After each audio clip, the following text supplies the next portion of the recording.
Hi friends. So இன்னைக்கு Indian மார்க்கெட்ல ஒரு இன்ட்ரெஸ்டிங்கான செஷன் இருக்கு. நிஃப்டி பார்த்தீங்க அப்படின்னா, அது ரெட்ல க்ளோஸ் ஆயிருக்கு. அதே நேரத்தில சென்செக்ஸ் பார்த்தீங்க அப்படின்னா, கிரீன்ல க்ளோஸ் ஆயிருக்கு. தட் மீன்ஸ் பாசிட்டிவா க்ளோஸ் ஆயிருக்கு. ஸோ இன்னைக்கு ஹெட்லைன்ஸ் நம்பர்ஸ் மட்டும் பார்த்தா முழு ஸ்டோரி உங்களுக்கு புரியாது. இன்னைக்கு என்னென்ன நடந்துச்சு அப்படிங்கிறத ஸ்டாக் நியூஸ்லேருந்து டெக்னிக்கல் பிக்சர் எப்படி இருக்கு அப்படிங்கிறத குயிக்கா நம்ம பார்த்துடலாம். ஸோ இன்னைக்கு வீக்லியோட எக்ஸ்பைரி டே.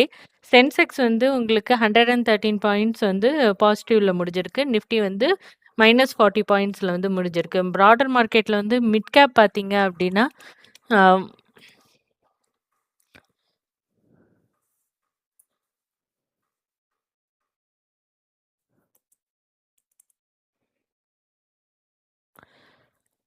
ஸோ நிஃப்டி மிட் கேப் பார்த்தீங்க அப்படின்னா, உங்களுக்கு 40 பாயிண்ட்ஸ் பாசிட்டிவ். அதாவது 0.29% பாசிட்டிவ்ல. Small cap little bit positive. அதாவது 0.09% உங்களுக்கு க்ளோஸ் ஆயிருக்கு.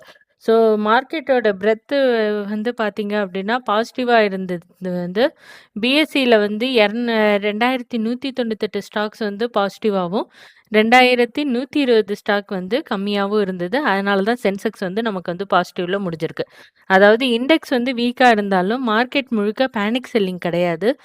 ஸ்பெசிஃபிக் ஸ்டாக்ஸ்ல பையிங்கும் இருந்தது.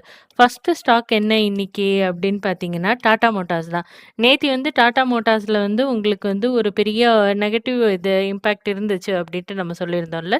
பிகாஸ் ஆஃப் சில நியூஸு. ஸோ இன்னைக்கு அது பாசிட்டிவா மாறி எங்க போயிருக்கு? கேப் அப் ஓப்பனிங் பண்ணியிருக்கு. ஸோ கேப் அப் கம்பெனியோட Q1 ரிசல்ட் ஃபினான்ஷியல் இயர் 27க்கான Q1 ரிசல்ட் உங்களுக்கு பார்த்தீங்க அப்படின்னா, net profit 83% year on year increase ஆயிருக்கு அப்படின்ட்டு சொல்லலாம். ஸோ கிட்டத்தட்ட 2556 கோடி ஜாஸ்தி ஆயிருக்கு. ரெவென்யூவும் உங்களுக்கு 19.3% அவங்க எக்ஸ்பெக்ட் பண்ணதுலேருந்து இன்க்ரீஸ் ஆயிருக்கு. ஸோ தட் மீன்ஸ் 20,667 கோடி இன்க்ரீஸ் ஆயிருக்கு. இதுக்கப்புறம் தான் ஸ்டாக் மார்க்கெட் ஒரு பெரிய ரேலி குடுத்தது. குடுத்தது உங்களுக்கு கொஞ்சம் செல்லிங் நடந்து 3.8%ல க்ளோசிங் குடுத்துருக்கு. ஸோ ஃப்ரெண்ட்ஸ், இதுதான் உங்களுக்கு ஏர்னிங் ட்ரிவன் மார்க்கெட்டுக்கு ஒரு நல்ல எக்ஸாம்பிள் அப்படின்னே சொல்லலாம். இண்டெக்ஸ் ஃப்ளாட்டாவே இருந்தாலும் ஸ்ட்ராங் ரிசல்ட் கொடுக்குற ஸ்டாக்ஸ் தனியா அவுட் பெர்ஃபார்ம் பண்ணிட்டு தான் இருக்கு. Next L&T. ஸோ எல்&டி பொறுத்தவரைக்கும் இன்னைக்கு எல்&டியும் டுகெதர் ஏஐயும் பார்ட்னர்ஷிப்பில் இந்தியாவில் largest Nvidia B300 AI factory build பண்ணுறதுக்கான 10,000 கோடிக்கான அக்ரிமெண்ட் போட்டிருக்காங்க. மெகா ஆர்டர் செக்யூர் பண்ணியிருக்கு அப்படின்ட்டு சொல்லலாம். ஸோ இது இந்தியாவோட ஏஐ இன்ஃப்ராஸ்ட்ரக்சர் ஸ்டோரிக்கு ஒரு முக்கியமான டெவலப்மெண்ட்டாக இருக்குது. ஸோ ஏஐ தீமில் யூஎஸ் ஸ்டாக் மட்டும் இல்லை, இந்தியாவிலையும் ஏஐ இன்ஃப்ராஸ்ட்ரக்சர் ஸ்பெண்டிங் ஒரு பெரிய தீமா மாறிட்டு இருக்கு. அதனால தான் இன்னைக்கு லார்சன் அண்ட் டர்போ ஒரு பெரிய கிரீன் கேண்டில் பிரிண்ட் பண்ணி அந்த கிரீன் கேண்டிலோட ஃபைனல் டைம் வரைக்குமே உங்களுக்கு அதோட கெயினை சஸ்டெயின் பண்ணி வச்சிருக்கு அப்படின்னு சொல்லலாம். Next solar industry. Solar industries பொறுத்த வரைக்கும் உங்களுக்கு இன்னைக்கு ஒரு நாள்ல 8.5% ஜாஸ்தியாயிருக்கு. இது ஃப்ரெஷ் லாங் டைம் ஹையை டச் பண்ணியிருக்கு அப்படின்னு சொல்லலாம். இதுக்கான ப்ராஃபிட் என்ன அப்படின்னு இதுக்கான விஷயம் ரீசன் என்ன அப்படின்னு பார்த்தீங்கன்னா, இங்கே Q1ஓட profit 93% year on year jump ஆயிருக்கு. அதாவது 653 கோடி ஜாஸ்தியா இருக்கு. டிஃபென்ஸ் அதுக்கப்புறம் எக்ஸ்ப்ளோசிவ் ரேட்ஸ் ரிலேட்டட் டிமாண்ட் காரணமா இந்த ஸ்டாக்ஸ் கன்டினியூஸா இன்வெஸ்டர்ஸோட ரேடார்லயே இருக்கு அப்படிங்கிறதையும் சொல்லலாம். Next astral. ஸோ ஆஸ்ட்ரால் ஸ்டாக்கை பொறுத்த வரைக்கும் இன்னைக்கு ஒரு நாளில் 8.7% மேலே பாசிட்டிவ்ல வந்திருக்கு உங்களுக்கு. இதுக்கான காரணமும் உங்களுக்கு Q1 profit year on year பேசிஸில் 51.8% ஜாஸ்தியாக இருக்குது. அதாவது 120 கோடி உங்களுக்கு ஜாஸ்தியாக வந்திருக்கு. ஸோ இன்ட்ராடே ஸ்டாக் இன்ட்ராடேலேயே கிட்டத்தட்ட 9% வரைக்கும் போயிட்டு 8.7ல் முடிஞ்சிருக்கு உங்களுக்கு. ஸோ நெக்ஸ்ட் ஸ்டாக் என்ன அப்படின்னு பார்த்தீங்கன்னா, Jio finance. So Jio finance இன்னைக்கு ஒரு பெரிய இதுதான் நெகட்டிவ்ல தான் வந்திருக்கு. இன்னைக்கு 3% ஓப்பனிங்கில் கெயின் பார்த்துச்சு ஜியோ ஃபினான்ஸு. அ என்ன காரணம் அப்படின்னு பார்த்தீங்கன்னா, மேஜரா பேங்க் ஆஃப் அமெரிக்காவும், ஜியோ ஃபினான்ஷியல் லெண்டிங் ஆர்ம் வந்து ஜியோ கிரெடிட் வந்து 49.9% ஸ்டேக் வந்து அக்வயர் பண்றதுக்கான வென்ச்சர்ல வந்து சைன் பண்ணியிருக்காங்க. இது வந்து ஃபினான்ஷியல் சர்வீஸ் எக்ஸ்பேன்ஷன் ஸ்டோரிக்கு வந்து ஒரு முக்கிய டெவலப்மெண்ட்டா இருக்கு. அந்த நியூஸ பேஸ் பண்ணி தான் இது வந்து ஒரு பெரிய கேப் அப் ஓப்பனிங்ல ஓப்பன் ஆனுச்சு. பட் இது வந்து ப்ராஃபிட் புக்கிங் ஸ்டேஜ்ல இருந்ததுனால உங்களுக்கு வந்து அகைன் கீழ இறக்கி கொண்டு வந்திருக்காங்க. நேத்தி வந்து அவுட் பெர்ஃபார்ம் பண்ண மெட்டல் செக்டார் வந்து இன்னைக்கு பார்த்தீங்க அப்படின்னா, அ கொஞ்சம் வந்து தடுமாறி இருக்குன்னு தான் சொல்லணும். நேஷனல் அலுமினியம் பொறுத்தவரைக்கும்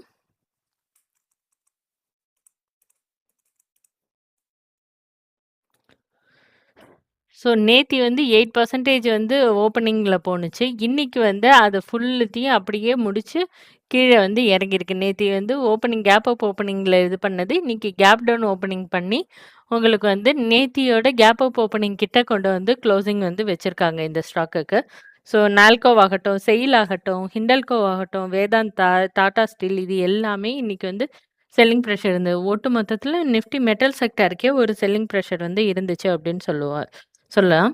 நிஃப்டி சார்ட்ட பொறுத்தவரைக்கும், இன்னைக்கு நிஃப்டியோட டெக்னிக்கல் வியூ என்ன அப்படின்னு பார்த்தீங்கன்னா, நிஃப்டியோட சார்ட் வந்து இன்னைக்கு 24,400க்கு கீழ வந்து க்ளோஸ் ஆயிருக்கு.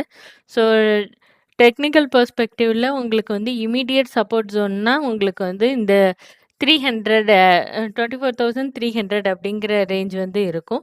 ஸோ இது தாண்டுனதுக்கு அப்புறம் தான் உங்களுக்கு அடுத்தடுத்த லெவல் ஆஃப் டவுன்ஃபால் வந்து உங்களுக்கு வந்து ஆரம்பிக்கும். இதுவே உங்களுக்கு வந்து நாளைக்கு கேப் அப்ல ஓப்பன் பண்ணாங்க அப்படின்னா, அதுக்கு வந்து ஃபர்ஸ்ட்டு சேலஞ்சிங் பொசிஷன் வந்து 24,500 அப்படிங்கிற ரேஞ்ச் இருக்கும். அதுக்கப்புறம் 600 ரேஞ்ச் வந்து உங்களுக்கு வந்து நெக்ஸ்ட் ரெசிஸ்டன்ஸா இருக்கிறதுக்கான சான்சஸ் இருக்கு. 24,500 சிம்பிளா சொல்லணும் அப்படின்னு பார்த்தீங்கன்னா, 24,500க்கு மேல போனா புல்லிஷ் ரெக்கவரிக்கான பாசிபிலிட்டி இருக்கு. அதே மாதிரி 24,300க்கு கீழ வந்துச்சு அப்படின்னா, திருப்பியும் அது வந்து ஃபுல் நெகட்டிவ்க்கான பாசிபிலிட்டி வந்து இருக்குன்னு சொல்லலாம்.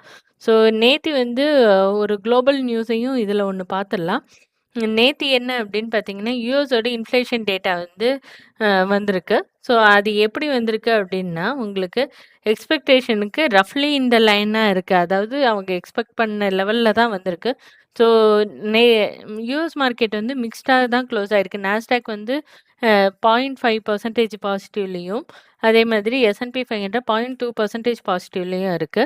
ஸோ இந்த மாதிரி இதோட ஃபுல் யுஎஸ் டேட்டா பத்தின யுஎஸ் மார்க்கெட்ட பத்தின டீட்டெயில்ஸ வந்து இன்னொரு நம்ம யுஎஸ் மார்க்கெட் ப்ரீ மார்க்கெட் வீடியோல வந்து நம்ம பார்ப்போம். இன்னைக்கு இருக்கிற பிக்கெஸ்ட் மெசேஜ் என்ன அப்படின்னு கேட்டிங்கன்னா, இண்டெக்ஸ் வந்து ஃப்ளாட்டா இல்ல வீக்கா இருந்தாலும், நல்ல ஏர்னிங்ஸ் குடுக்குற ஸ்டாக் வந்து பையிங்ல இன்னும் இருக்கு. டாடா மோட்டார்ஸ் ஆகட்டும், solar industry, astral, Jio finance இந்த மாதிரி ஸ்ட்ராங் ஸ்டாக் எல்லாம் ஸ்பெசிஃபிக் பிரைஸ் ஆக்ஷன் மூலியமா உங்களுக்கு வந்து ஏறியிருக்கு அப்படின்னு சொல்லலாம். அதே நேரத்தில மெட்டல் அதுக்கப்புறம் சில ஃபினான்ஷியல் செக்டார்ல வந்து பிரஷர் இருக்கு. இந்த மெட்டல் அண்ட் ஃபினான்ஷியல் செக்டார் தான் மாத்தி மாத்தி ரொட்டேஷன்லயும் வந்துகிட்டு இருக்கு அப்படிங்கிறத நம்ம வந்து இதுலேருந்து தெரிஞ்சுக்கலாம். இன்னைக்கு மார்க்கெட் பார்த்தீங்கன்னா, மிக்ஸ்டு செஷனா தான் இருந்தது. சென்செக்ஸ் கிரீன்ல இருந்தது. ஆனா நிஃப்டி ரெட்ல இருந்தது. ஸோ இதனால பேனிக் பண்றதுக்கு வந்து ஒரு பெரிய அவசியம் இல்ல. பட் அக்ரெசிவா நம்ம வந்து ட்ரேட் பண்றத வந்து கொஞ்சம் வந்து கம்மி பண்ணிக்கணும். இந்த மாதிரி சைட்வேஸ்ல இருக்கிற மார்க்கெட்ட பொறுத்தவரைக்கும். ஸ்பெசிஃபிக் ஸ்டாக்ஸ் வந்து பிக் பண்ணி நீங்க வந்து ட்ரேட் பண்ண வந்து ட்ரை பண்ணுங்க. அதுதான் உங்களுக்கு வந்து குட்டா இருக்கும். ஓகேவா? இந்த மாதிரி உங்களுக்கு வந்து இந்தியன் மார்க்கெட்ட பத்தின அப்டேட்டு, யுஎஸ் மார்க்கெட் பத்தின அப்டேட் எல்லாத்தையும் உங்களுக்கு வந்து தமிழ்ல தெரிஞ்சுக்கணும் அப்டின்னா, நீங்க வந்து எங்கள வந்து ஃபாலோ பண்ணுங்க அண்ட் சப்ஸ்கிரைப் பண்ணுங்க. Thank you. All the best.